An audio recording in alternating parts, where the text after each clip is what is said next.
Вот мой ноготь, вот я ее держу. Это вот чтобы было понятно.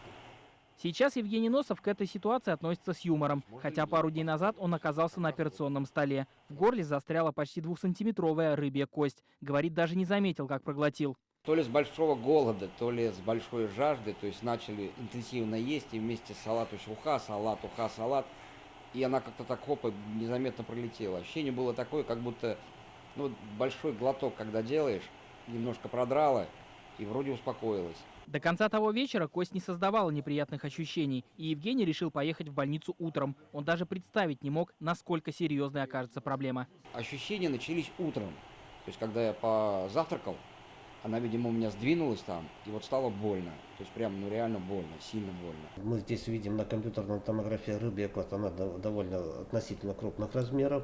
И эта рыбья кость, она стоит поперек пищевода. По словам врачей, кость разорвала стенку пищевода. Она была практически вколочена в горло. Без хирургического вмешательства достать ее не смогли бы.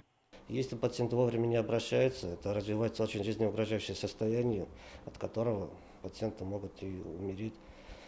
Развивается так называемое состояние медиастенит,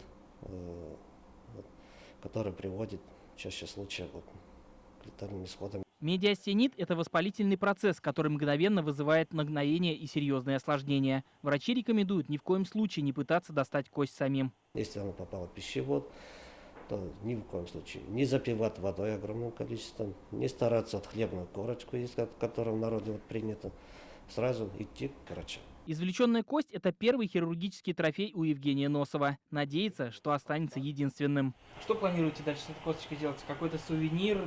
Не знаю, пока пускай лежит, не знаю, вот реально не знаю. Так, если только внукам, детям показать, что вот, ребята, смотрите аккуратнее. Евгений сейчас питается через зонд. Говорит, этот случай никак не повлияет на его любовь к рыбным блюдам. Павел Драгунов, Адель Медубаев, ТНВ, Казань.